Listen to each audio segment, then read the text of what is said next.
The church was silent, not a calm silent. It was the kind of silent that hurts your ears. 300 guests sat and stared at a bride standing alone. Her name was Bella. She held white flowers so tight her hands turned pale. The man she loved was gone. He did not come to marry her. But nobody in that church knew the real truth. Bella was not just a bride. Bella was a hidden princess. Her real name was Adriana. She was the daughter of a powerful king. And by tonight, the man who left her was going to lose everything he had. His money, his job, his new bride. His whole life was going to fall apart. Because you do not hurt a princess and walk away free. Before we go further, tell us in the comments where you are watching from today. We love hearing from all of you. And please tap that subscribe button right now so you never miss what happens next. The morning of the wedding was bright and calm. Bella woke up early. She smiled at the ceiling. Today she was going to marry Julian Croft. Julian was a young architect. He was smart and handsome. He worked hard every single day. Bella met him 2 years ago in a small coffee shop. She was sitting alone reading a book. He walked up and asked if he could sit with her. That small moment changed both their lives. Bella did not tell Julian everything about herself. She told him her name was Bella Hart. She told him she worked as an archivist in a small office. She told him she grew up with no family. All of these words were only half true. Bella was hiding a big secret. Her real name was Princess Adriana. She was born inside the royal palace of Veyland. Veyland was a rich and powerful kingdom far across the sea. Her father was King Alaric. He ruled the whole kingdom with strength and pride. But Adriana did not want a crown. She did not want guards following her every step. She did not want to marry a man chosen by her father. 4 years ago, Adriana packed one small bag. She left the palace at night. She left her name. She left her home. She wanted to live like a normal woman. She wanted somebody to love her for her heart, not her crown. She moved to a small city and became Bella Hart. Now, 4 years later, she believed she found real love with Julian. Today, she was ready to become his wife. The wedding hall was called St. Miriam's Chapel. It was an old and beautiful building with tall windows. 300 guests filled the seats. Flowers covered every corner. Soft music played from a small organ. Bella walked down the aisle in a long white dress. Her heart was beating fast, but it was a happy fast. She looked at the altar. Julian was not standing there yet. She smiled, thinking maybe he was just running a little late. She stood at the front and waited. 1 minute passed, then 5 minutes passed, then 10 minutes passed. The soft music kept playing again and again. Guests began to whisper. Bella's friend, a woman named Grace, stood beside her as her only bridesmaid. Grace kept checking her phone. Her face looked worried. Bella whispered to her, "Where is he?" Grace did not answer at first. She just kept looking at the door. The room grew heavier with every passing second. Bella felt a strange, cold feeling grow inside her chest. Something was wrong. She could feel it deep inside her body, the same way you feel rain coming before it falls. Finally, the big wooden doors at the back of the chapel opened. But it was not Julian. It was a young man who worked with Julian at his company. His name was Peter. He looked nervous and pale. He walked slowly toward Bella, holding a small white envelope in his shaking hand. He did not look her in the eyes. He said softly, "Julian asked me to give you this." Bella's hands trembled as she opened the letter. The words on the paper were short and cold. It said Julian was sorry, but he had already fallen in love with someone else. It said he was marrying that woman today, right at this very hour, across the city. The woman's name was written at the bottom of the letter. Her name was Vanessa Calloway. Bella's whole body went numb. Her mind could not accept the words on the page. 300 guests sat in total silence, watching a bride who had just been abandoned in front of everyone she knew. Vanessa Calloway was the only daughter of Arthur Calloway. Arthur owned one of the biggest steel companies in the entire country. His company was called Calloway Steel. It built bridges, buildings, and ships all across the nation. The Calloway family had more money than almost anyone in the city. Julian had been working with Calloway Steel for the past 6 months. He was hired to design a huge new building for their company. During this time, he spent many late nights at their offices. He played golf on weekends with Arthur Calloway. He slowly became close with Vanessa. At first, it was just business meetings. Then it became dinners. Then it became something more. Julian began to see a different kind of future, a future filled with money, power, and comfort. He looked at his simple life with Bella and he wanted more. He wanted a bigger house. He wanted a faster car. He wanted people to look at him with respect and fear. Vanessa gave him all of these dreams. So 2 weeks before his wedding to Bella, Julian made a quiet decision. He chose Vanessa instead. He did not have the courage to tell Bella the truth to her face. Instead, he sent a coward's letter through his friend Peter. He thought Bella was just a simple woman with no family and no power. He believed leaving her would cause a small problem, and then life would move on quietly.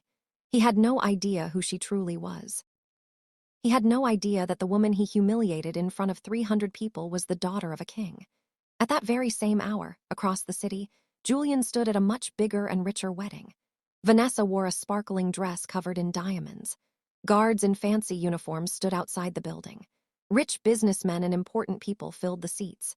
Julian smiled at his new bride, thinking his life had just become perfect. He believed he made the smartest choice of his life. He did not know that his choice was about to destroy everything he had ever built. Bella did not cry loudly inside the chapel. She held her tears until she reached her small apartment. Then she closed the door and let herself fall apart completely. She sat on the floor still wearing her wedding dress. Her whole body shook with pain. She thought about the 4 years she spent hiding who she really was. She thought about giving up her crown, her palace, her whole royal life, just to find true love as a normal woman. And now she was sitting alone on a cold floor, betrayed and humiliated by the very man she trusted with her heart. For hours, she did not move. She just stared at the wall, replaying every memory with Julian, every date, every laugh, every promise he made to her. All of it now felt like a lie built on top of another lie. As the night grew darker, something inside Bella began to shift. The sadness slowly turned into something stronger.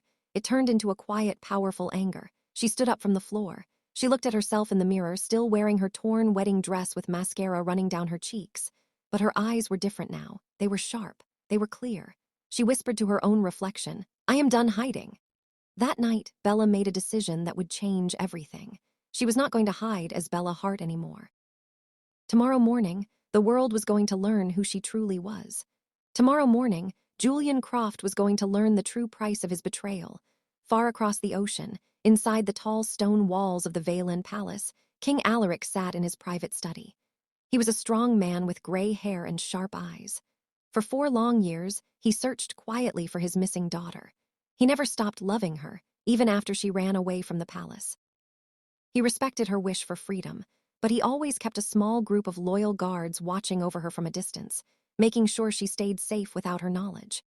That night, one of those guards sent an urgent message to the palace. The message explained everything. It told the king that his daughter, Princess Adriana, had been publicly humiliated and abandoned at her own wedding by a man named Julian Croft. King Alaric's face turned pale, then red with anger. His hands gripped the edge of his wooden desk so hard that his knuckles turned white. He stood up slowly and walked to the window, looking out over his kingdom. His daughter had suffered enough silence. She hid her identity to protect her freedom, and someone had used that innocence to shame her in front of hundreds of people. The king called for his most trusted general immediately. His name was General Marcus Reyes. General Reyes was the leader of the Silver Guard, the most feared and disciplined army unit in the entire kingdom of Valand.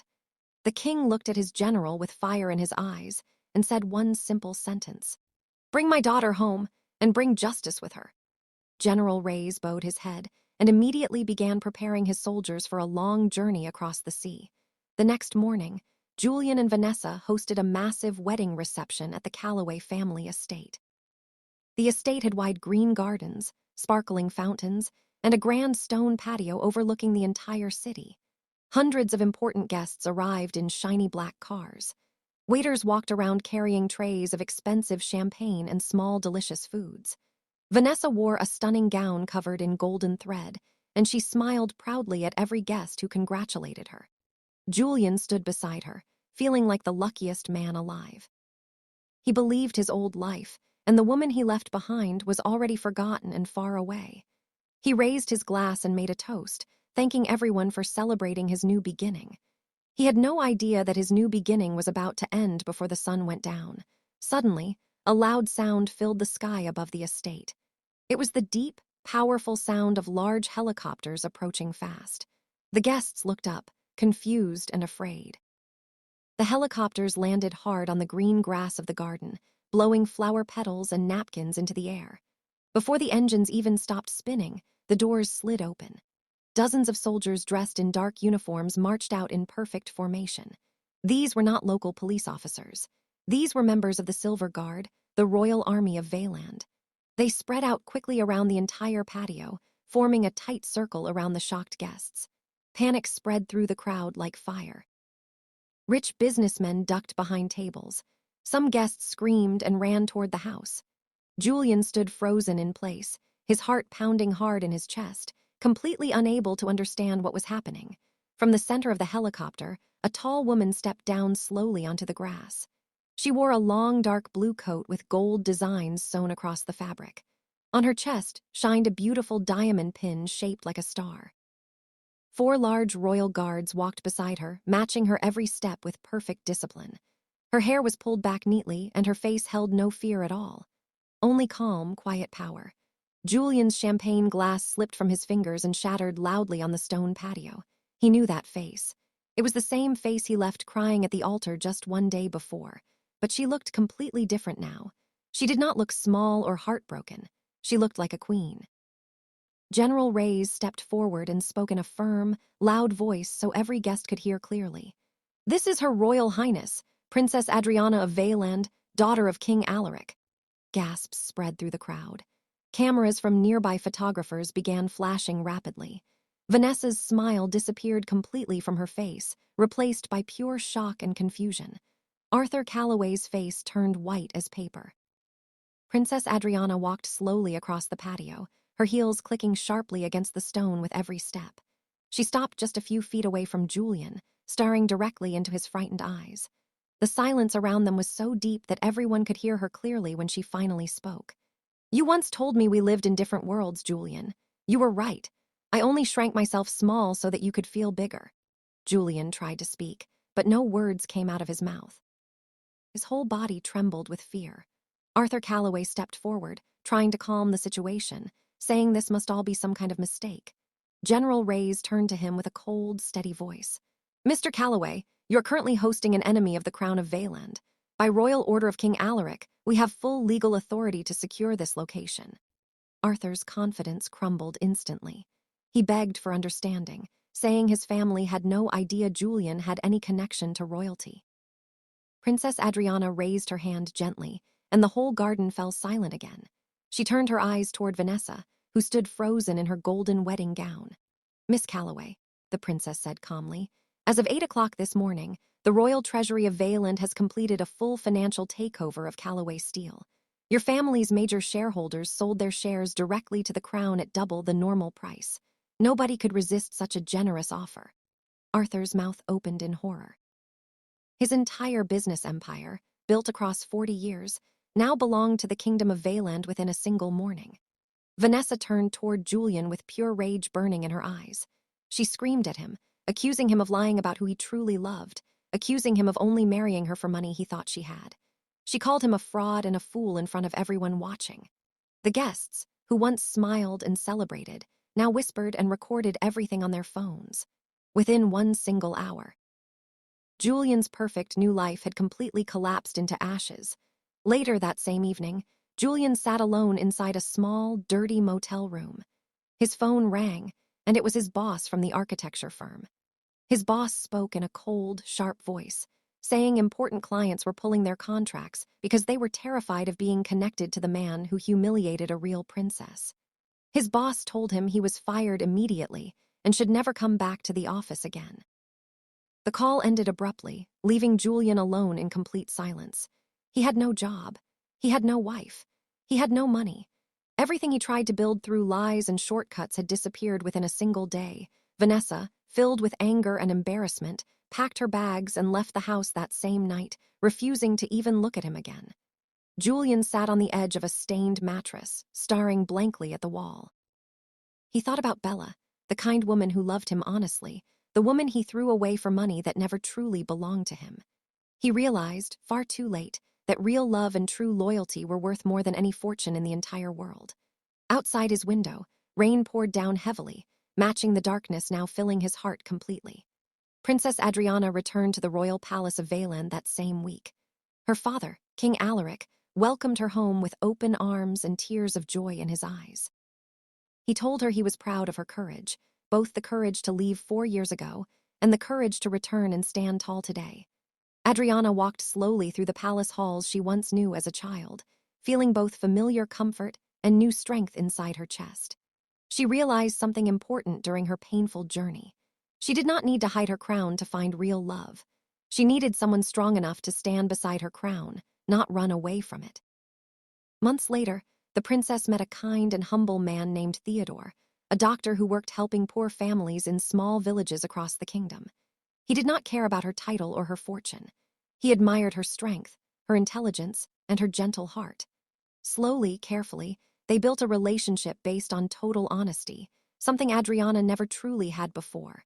The kingdom of Valand celebrated when the princess and the humble doctor announced their engagement 1 year later.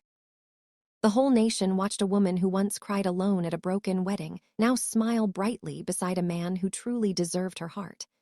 Word of the story spread far and wide across the country. People everywhere talked about the powerful princess who was humiliated and how she rose back stronger than ever before. Julian eventually moved to a small town far away, working simple jobs just to survive each month. Every single day, he remembered the woman he once called Bella and the mistake that cost him absolutely everything he ever wanted. Meanwhile, Princess Adriana lived a full and happy life, surrounded by real love, real respect, and real loyalty. She often told young women across her kingdom the same simple lesson she learned through her own heartbreak. Never shrink yourself small just to make someone else feel bigger. The right person will never ask you to hide who you truly are. If you enjoyed this story today, please remember to like this video and hit that subscribe button so you never miss any of our upcoming videos. Let us know in the comments what part of this story touched your heart the most. We read every single comment, and we truly love hearing from each and every one of you. Thank you so much for watching until the very end.